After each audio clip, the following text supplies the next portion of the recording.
हम अपने भारतवासियों को अगर हम परम सुखी करना चाहते हैं तो केवल वस्तु और व्यवस्था से नहीं कर सकते, उनका बौद्धिक स्तर सुधरना चाहिए। आज हमारे समाज का बौद्धिक स्तर गिरता चला जा रहा है, बहुत चिंता का विषय है। हम सुविधाएं दे देंगे, हम विविध प्रकार की भोग सामग्रियां दे देंगे, लेकिन उनके हृदय की जो मलिनता है, जो हिंसात्मक वृत्ति है, जो अपवित्र बुद्धि है, ये जब तक ठीक नहीं होगी तब तक हमारा देश धार्मिक देश है, हमारे यहां धर्म की प्रधानता है। तो इसी बात को बार बार हम सबसे निवेदन करते हैं कि ये जो हमारी नई पीढ़ी है, इसी से हमारे राष्ट्र की रक्षा करने वाले प्रकट होते हैं। जो विद्यार्थी जन है, उन्हीं में कोई एमएलए बनता है, उन्हीं में कोई सांसद बनता है, उन्हीं में कोई मुख्यमंत्री बनता है, उन्हीं में कोई राष्ट्रपति या प्रधानमंत्री उन्हीं में अपने लोग भी सब थे। अब हमारी शिक्षा केवल आधुनिकता का स्वरूप लेती जाए और व्यभिचार प्रवृत्ति, व्यसन प्रवृत्ति, हिंसा प्रवृत्ति, ये नई पीढ़ी में देखकर बहुत असंतोष हृदय में होता है। इसीलिए कितनी भी शरीर में पीड़ा हो, हम प्रयास करते हैं जितने से जितने सामने हमारे भगवत स्वरूप जन आते हैं, पहले बुद्धि शुद्ध होनी चाहिए। मय्ये वो मन आदत्स्व मई बुद्धि निवेश है, तो निवशिष्यति मय्ये व अत ऊर्ध्वम न संशया, तू मेरे में ही निवास करेगा, अर्थात भगवदानंद में। अविनाशी जीव कभी भोग विलास में तृप्त हो ही नहीं सकता।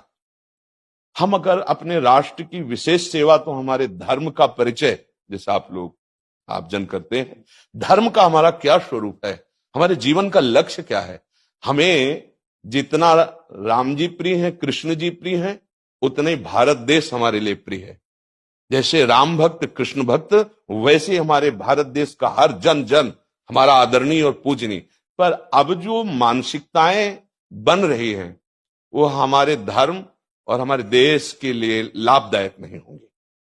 व्यसन का इतना बढ़ता स्वरूप, व्यभिचार का इतना बढ़ता स्वरूप, हिंसा का इतना बढ़ता स्वरूप, ये बहुत ही विपत्तिजनक है। अगर ये बढ़ता रहा तो हम विविध प्रकार की सुख सुविधाएं देने पर भी अपने देशवासियों को सुखी नहीं कर पाएंगे, क्योंकि सुख का स्वरूप विचार से होता है। सुख और दुख की स्थिति सत्य नहीं है, आगमा पाइनो अनित्यास, लेकिन हमारा विचार, और विचार हमारा गंदा हो रहा है। बस हमारा उद्देश्य यही है कि हमारे देशवासियों का विचार शुद्ध होना चाहिए। अगर विचार शुद्ध है तो राष्ट्र प्रियता, जन सेवा, समाज सेवा, ये सब स्वाभाविक होने लगेगा। और विचार अशुद्ध है तो सुविधाएं बहुत हैं, उनका दुरुपयोग हो रहा है। तो बस आप सबसे बड़े बड़े जो उपदेष्टा जन हैं, जो बड़े बड़े धर्म की रक्षा के लिए भगवान ने जिनको भेजा है, उन सबसे यही प्रार्थना है कि सब व्यवस्था करते हुए हमारे देशवासियों की बुद्धि अध्यात्म को समझे। बिना अध्यात्म को समझे दुख सुख की समानता बिना किए परम सुख का अनुभव हो ही नहीं सकता। इस मायाकृत भोग पदार्थों को भगवान ने दुख योनया कहा है। मानो एक बोर्ड लगा दिया, दुखालयम अशाश्वतम। और हम सब यही चाहते हैं कि लौकिक भोगों को भोगने से ही हमारा राष्ट्र सुखी हो जाएगा या हम सुखी हो जाएंगे। नहीं, लौकिक भोगों को पूजन सामग्री बना करके और साध्य सच्चिदानंद प्रभु को रखा जाए तो आनंद की उमंगन हो जाएगी। बहुत सुंदर मानव जीवन का स्वरूप है, जिसे देव दुर्लभ कहा गया। दुर्लभो मानुषो देहो, लेकिन क्या दुर्लभता शब्द स्पर्श रूप रस गंध इन्हीं विषय के भोगने की या इन्हीं सुविधाओं के लिए दुर्लभ कहा गया? दुर्लभ है किसी सच्चिदानंद सुख के लिए। और उस सुख को तो हम भूले हुए, एकदम बहते हुए शब्द स्पर्श रूप रसगंध के प्रवाह में चले जा रहे हैं और इसी को सौभाग्य समझ रहे हैं कि हमें सुख प्राप्त हो रहा है। नहीं, हम सबसे प्रार्थना करते हैं कि आप अपने धर्म को समझिए। आप अपने स्व को जहां जहां स्थापित करते चले जा रहे हैं, आप उसे गंदा करते चले जा रहे हैं। मदिरा में, हिंसा में, द्यूत कीड़ा में, बेविचार में, इसे दोष नहीं समझा जा रहा है।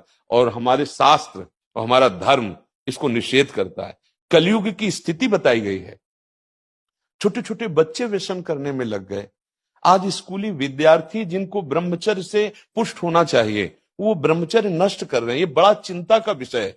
हमारे देश के लिए जो जवान चाहिए, हमारे देश के लिए जो भक्ति चाहिए, उसमें बुद्धि और शरीर बल दोनों होना चाहिए। शरीर बल क्षीण हो रहा है क्योंकि व्यभिचार प्रवृत्ति में बहुत कमजोर अवस्था में, जैसे गेहूं की फसल है और गलेथ में काट ली जाए तो न दाना मिलेगा न सही भूस मिलेगा। ऐसे ही 20 वर्ष की अवस्था तक यदि ब्रह्मचर्य नष्ट कर दिया जाए तो वो गृहस्थ के योग्य में नहीं रह सकता। राष्ट्र सेवा की क्या बात है।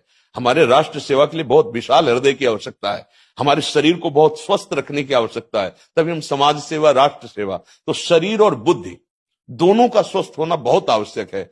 तो शरीर को तो नष्ट किया जा रहा है विषय भोगों में। लोग समझने लगे हैं कि मांस खाने से हमारा स्वास्थ्य अच्छा रहेगा, हम बलवान बनेंगे। अध्यात्म बल नहीं तो तेरे शरीर की चर्बी बढ़ा ले, लेकिन तू न काम पर विजय प्राप्त कर सकता, न क्रोध पर, न लोभ पर, न मोह पर, न हिंसा पर। फिर क्या जीवन। तो इसीलिए हमारा बार बार हृदय में सबसे प्रार्थना है, जिस संत भगवान भी आते हैं कि देखो इस समय आवश्यकता विचार शुद्ध करने की है, आहार शुद्ध करने की है, आचरण शुद्ध करने की है। हमारे देश ने चरित्र की पूजा की है। रावण किसी बात में कम नहीं था। आज भी कोई शिव अगर अभिषेक होता है तो तांडव स्तोत्र उसी का गाया जाता है, जटाटवी गलत ज्वल प्रवाह पावित स्थले। ऐसा विद्वान और ऐसा बलवान जो 20 बार जैसे झूला आराध्य देव को झुलाया जाए, ऐसे महादेव सहित पार्वती को बाजुओं पे झुलाया, वो महाबली चरित्रहीन हो गया तो अपने देशवासियों ने राक्षस कह दिया उसको। चरित्र, आज हम चरित्र पर ध्यान ही नहीं दे रहे। चरित्र बेचना मतलब कोई समझ में नहीं आ रहा। छोटे छोटे बच्चे चरित्रहीन हो रहे हैं। हमारा राष्ट्र संकट में पड़ जाएगा अगर हमारे बच्चे व्यवस्थित नहीं हुए, उनकी बुद्धि शुद्ध नहीं हुई, उनका स्वास्थ्य ठीक नहीं रहा। कौन आगे चल करके है? यही पीढ़ी तो है ना, इन्हीं में से तो निकलते हैं हमारे राष्ट्र भक्त, भगवत भक्त, देश सेवी। तो सबसे यही प्रार्थना है कि हमारे नई पीढ़ी को सुधारा जाए।